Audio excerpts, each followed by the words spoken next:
Sometimes the people around you aren't lifting you. They're draining you, criticizing, dismissing, controlling, and you're stuck. Not because you're weak, but because you're trying to survive without losing who you are. Let's call it what it is. You are in a toxic environment. And no, it doesn't always look like shouting or violence. Sometimes it's quiet manipulation, passive aggression, guilt trips, being made to feel small, crazy, or too much. And you start to think, maybe it's me. Maybe I need to try harder. But here's the truth, it's not your job to drink just to make others feel comfortable. Maybe you show up to work every day on time. You stay late.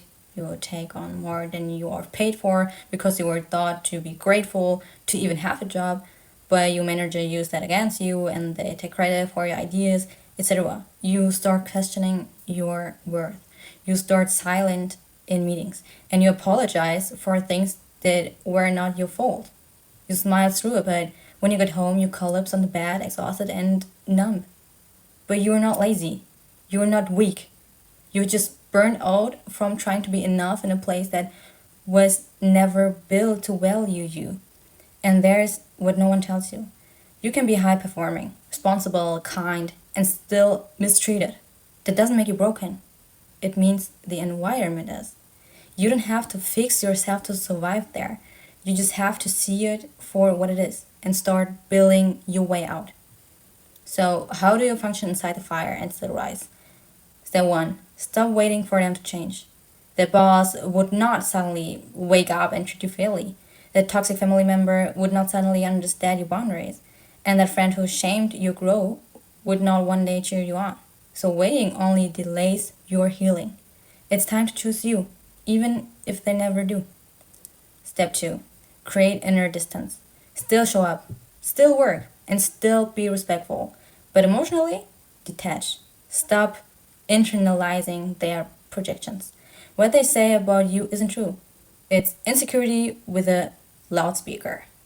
You don't have to explain your piece. You just have to protect it. And step 3. Build a world inside yourself that no one can touch. Apply for a better job in your lunch break. Start a certification after work and write your ideas down even if no one listens now. But one day they will. You don't have to announce for exit. Just prepare for it in silence. Because nothing threatens a toxic space more than a person who finally sees their own power.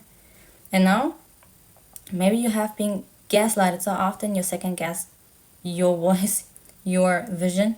Maybe they make you feel hard to laugh because you had needs. Maybe they keep you small because deep down they knew how big you really are. But that ends now. You are not crazy, you are not too much, and you are not a burden. You are healing, you are remembering, and you are becoming something they cannot control anymore. So you don't have to wait for perfect timing. You don't need their approval. You don't need to have to wait for perfect timing. You don't need their approval. You just need this voice in you to say, I don't belong in places that hurts me. I'm not here to prove myself. I'm here to protect myself.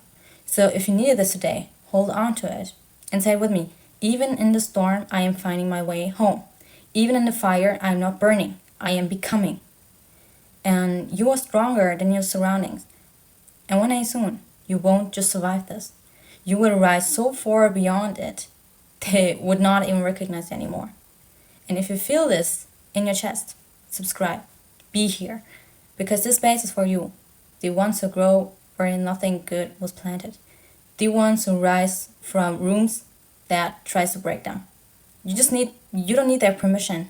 You just need to take your power back and starting today, you do.